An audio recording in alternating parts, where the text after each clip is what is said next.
জালিয়াতি ও দুর্নীতির কারণে বেড়েই চলেছে আর্থিক প্রতিষ্ঠানের খেলাপি ঋণের পরিমাণ।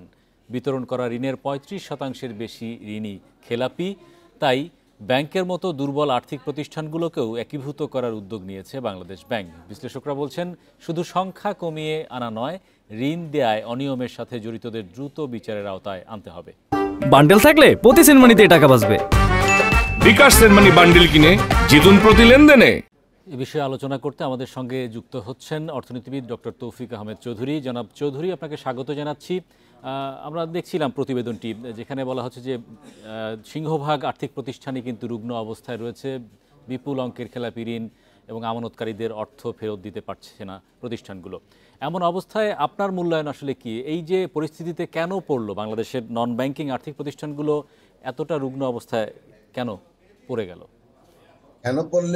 কেন পড়লো সেই উত্তর দিতে গেলে তো ডেফিনেটলি বাংলাদেশ ব্যাংক বা আমাদের নীতি নির্ধারকদের দায়ী করতে হয়। কারণ এগুলো যখন নাকি প্রতিষ্ঠিত করা হয় আপনার 90 দশকের প্রথম দিকে, তখন আমার স্পষ্ট মনে আছে, তখন ওই মুভমেন্টের সাথে আমিও জড়িত ছিলাম। আমিও অনেক জায়গায় সেমিনার করেছি এগুলো সম্বন্ধে।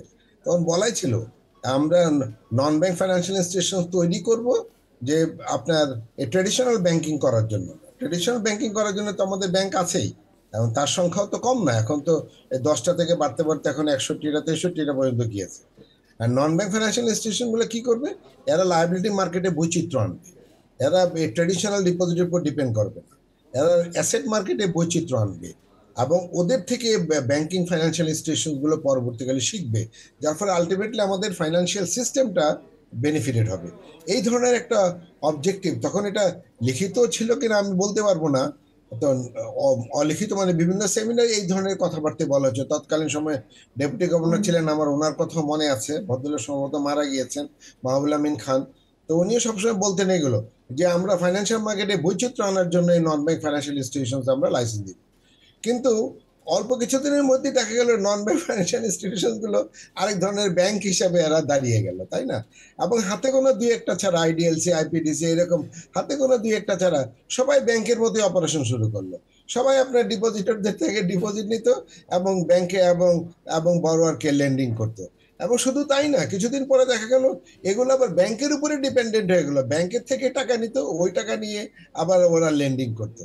তার মানে এগুলোর সৃষ্টির সময়ে এগুলো আসলে জটিলতাগুলো তৈরি করা হয়েছে, এবং এগুলোকে এখন আইডেন্টিফাই করে এগুলোকে বন্ধ করা, এগুলোর চেয়ে আমি মনে করি এইভাবে বন্ধ না তার মানে কি আপনি বলতে চাচ্ছেন যে জন্মলগ্ন থেকেই ব্যাংক এবং নন ব্যাংক ফিনান্সিয়াল প্রতিষ্ঠানগুলোর মধ্যে যে মানে একটা আলাদা বৈচিত্র্যের যে নীতিমালা থাকা উচিত ছিল, সেই নীতিমালায় ঘাটতি ছিল? হ্যাঁ, নীতিমালায় ঘাটতি ছিল। কারণ সেই জন্য আমি বলছি যে এটা তো প্রথম থেকে এদের লাইসেন্স দেওয়ার আমরা বিপক্ষে ছিলাম, যে এইগুলোকে তো লাইসেন্স দেওয়ার কথা না। লাইসেন্স দেওয়ার কথা যে রিয়েল নন ব্যাংক ফাইন্যান্সিয়াল ইনস্টিটিউশন, যারা আমাদের মার্কেটে ডাইভার্সিফিকেশন আনবে, বৈচিত্র্য আনবে, এগুলো দেখে ব্যাংকাররা শিখবে, টোটাল ফাইন্যান্সিয়াল সিস্টেম ডেভেলপ করবে, তাই না? না, সেদিকে যায়নি। আলটিমেটলি দেখা গেল যে এই নন ব্যাংকগুলো ব্যাংকের মতোই অপারেশন করা শুরু করলো, তাই না? তাই ব্যাংকের মধ্যে যদি অপারেশন করে, তাহলে আমাদের ওদের দরকার কি, তাই না? আমাদের তো ব্যাংকই আছে। তো সেই জন্য পরবর্তীতে তো আমরা দেখলাম যে যারা পরিচালনা পর্ষদে রয়েছে বা ব্যবস্থাপনায় রয়েছে, তারাই এই প্রতিষ্ঠানগুলোর অর্থ লোপাটের সাথে বড় বড় নাম আসতে থাকলো। এবং ডেফিনেটলি এগুলোর সাথে এগুলা যে বিপথে পরিচালনা করার পিছনে আমি মনে করি owners community is more responsible. Central bank responsible, policy মেকাররা রেসপন্সিবল, আমরা সবাই রেসপন্সিবল। তবে যারা নাকি এগুলো ওনার ছিল, তাদের আসলে উদ্দেশ্য ভালো ছিল না। আমরা দেখলাম যে এই যে আমানতকারীদের অর্থ ফেরানো একটা কঠিন দায় হয়ে দাঁড়িয়েছে এই নন ব্যাংক প্রতিষ্ঠানগুলো। বেশ কয়েকটি ব্যাংকের সাথে সাথে বেশি সংখ্যকে কিন্তু মানে নন ব্যাংক আর্থিক প্রতিষ্ঠানই কিন্তু রয়েছে এই জামানত ফেরত দেওয়ার একটা সংকটের মধ্যে পড়েছে। তো সেখান থেকে বাংলাদেশ ব্যাংক এখন একীভূত করার একটা উদ্যোগ নিচ্ছে, এরকমটি আমরা জানতে পেরেছি।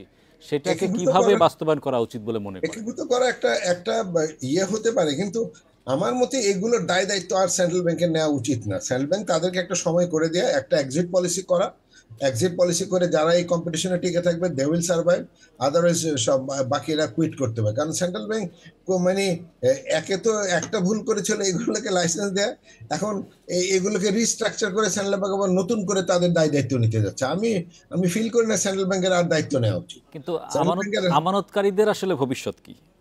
আমানতকারীদের তো নন ব্যাংক ফাইন্যান্সিয়াল ইনস্টিটিউশন, ভাই এটা তো মনে রাখবে, এটা তো banking financial institution. If it is banking financial institution, definitely central bank will be ultimately responsible. Theoretically বলেন, আপনার কি বলে, আপনার যে লিগালি বলেন, সবই বলেন। এখন এখন আমানতকারীরা তো ডেফিনেটলি এগুলো বিচার বিবেচনা করে তো আসলে আর টাকা পয়সা ডিপোজিট দেয়নি। তো তার জন্যই আমানতকারীদের টাকা ফেরত দেওয়ার জন্য এখন সেন্ট্রাল ব্যাংক দায়িত্ব না নিয়ে বরঞ্চ সেন্ট্রাল ব্যাংক এখন একটা নতুন করে এক্সিট পলিসি করে দেওয়া, বা সেন্ট্রাল ব্যাংক তার জন্য একটা সেপারেট একটা কাউন্সিল করতে পারে। এইগুলো যে অ্যাসেট গুলো ক্রিয়েট করেছে সেগুলো কতটুকু আদায়যোগ্য এটা দেখা, এবং আদায়যোগ্য অ্যাসেট গুলো লিকুইডেট করে তারপরে ডিপোজিটরের টাকা ফেরত দেওয়ার ব্যাপার স্যাপার থাকতে পারে। কিন্তু সেন্ট্রাল ব্যাংক আবার এদেরও দায়িত্ব নেওয়াটা আমার মনে হয় ঠিক হবে না। তাহলে তাহলে ভবিষ্যৎ, বেশিরভাগ প্রতিষ্ঠানের ভবিষ্যৎ দেখছেন না আপনি? না না, ডেফিনেটলি নট। আমি একটু আরেকটি প্রসঙ্গে আসতে চাই। বাংলাদেশে দীর্ঘ প্রায় 1.5-2 বছর ধরে একটি সংকোচনমূলক মুদ্রানীতির মধ্য দিয়ে যাচ্ছে। বিনিয়োগের স্থবিরতা দেখতে পাচ্ছি, কর্মসংস্থানেও খুব বেশি গতি নেই এবং অনেকেই চাকরি হারিয়েছেন। এমন একটি অবস্থা থেকে কেন্দ্রীয় ব্যাংক আগামী যে মুদ্রানীতি ঘোষণা করতে যাচ্ছে সেখানে কিছুটা সম্প্রসারণশীল একটি ধাঁচে মুদ্রানীতি তারা করবে বলে আমরা জানতে পেরেছি। সেটাকে কিভাবে মূল্যায়ন করবেন? না, আমি তো দেখলাম, আজকের পেপারই দেখলাম, গভর্নর সাহেব তো বলছে আমি 10%, রিপোর্টের 10% থেকে আমি কমাবো না। উনি তো মানে still he is maintaining the, আপনার কি বলে ওই আপনার ওই যে টাইট মনিটারি পলিসি। কারণ ওনার আসল অবজেক্টিভ হচ্ছে ইনফ্লেশন, তাই না? ইনফ্লেশনকে কন্ট্রোল করতে tight monetary policy is required, এবং আমিও এটা সাপোর্ট করি। কিন্তু আমি যেটা, যেখানে ওনাদের বাংলাদেশের আর্থসামাজিক কাঠামো তো সবসময় কার্যকর এটা। হ্যাঁ শোনেন, আমি সেটা বলতেছি যে শুধু টাইট মনিটারি পলিসি দিয়ে হবে না, অ্যাট দ্য সেম টাইম আমাদের সাপ্লাই চেইন ম্যানেজমেন্টও অ্যাক্টিভ করতে হবে, এবং সেদিকে গভর্নমেন্টের একটু ইন্টারভেনশন লাগবে। সবাই যদি শুধু মনিটারি পলিসির উপর ডিপেন্ড করেন আমেরিকার মতো আপনার ইনফ্লেশন কন্ট্রোল করার জন্য, তাহলে ইনফ্লেশন কন্ট্রোল হবে না বাংলাদেশে। শুধু মনিটারি পলিসির উপর বাংলাদেশে ইনফ্লেশন কন্ট্রোল করা যায় না। এখানে সাপ্লাই চেইন ম্যানেজমেন্ট একটা বড় একটা রোল প্লে করে, সেখানে গভর্নমেন্টের একটা বড় রোল থাকতে হবে শুধু। আর এখন এখন এই টাইট মনিটারি পলিসির আরো যদি আপনি শিথিল করে দেন, তাহলে তো ইনফ্লেশন কমবেই না, বরঞ্চ আরো বাড়বে। আপনি যদি সাপ্লাই চেইন ম্যানেজমেন্টের উপর অ্যাট দ্য সেম টাইম হাত না দেন। অর্থ উপদেষ্টা গতকাল একটা অনুষ্ঠানে বলেছেন যে ব্যাংক খাতের যে সংস্কার, এটা দীর্ঘমেয়াদী সংস্কার প্রক্রিয়া এবং এই সরকার এই সংস্কার আসলে পুরোপুরি বাস্তবায়ন করে যেতে পারবে না। তাহলে ব্যাংক খাতের সংস্কারের ভবিষ্যৎ কি দেখছেন? না, ব্যাংক খাতের সংস্কারের এখনো তো আমি মনে করি যে এরা মার্জিন নিয়ে আপনার কথাবার্তা বলতেছে। এই যে আপনার একটা একটা অর্ডিন্যান্স করা হলো, ব্যাংক অর্ডিন্যান্স, এই ব্যাংক রেজলিউশন অর্ডিন্যান্স, তারপর আরো যে সমস্ত মেজার টিজার নিয়েছে, আজকেও পেপারে দেখলাম অনেকগুলো কথাবার্তা। তো এগুলো আমি মনে করি যে এগুলো মানে ঠিক সঠিকভাবে যাচ্ছে না। এগুলো আসলে আমাদের ব্যাংকিং খাতে এখন সবচেয়ে বেশি প্রয়োজন একটা এক্সিট পলিসি, তাই না? যাদেরকে লাইসেন্স দিয়ে ফেলছে, এটা ভুল হোক যাই হোক, আর এটা আসলে তো পলিটিক্যাল ডিসিশন হইতে পারে না। ব্যাংকের লাইসেন্স দেওয়াটা এটা বেসিক্যালি সেন্ট্রাল ব্যাংকের ডিসিশন।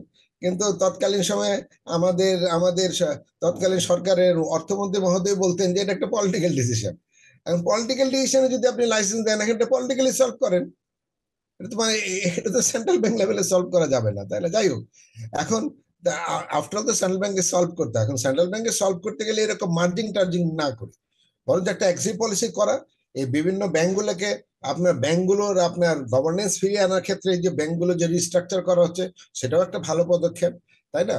আপনার একটা এক্সিট পলিসি করতে হবে, যেখানে ব্যাংকগুলোকে কিছু সময় দেয়া যে এর মধ্যে তোমরা তোমাদের ঘুরে দাঁড়ানোর একটা ব্যবস্থা করো, আর যদি ঘুরে দাঁড়াতে না পারো, ultimately you will have to quit.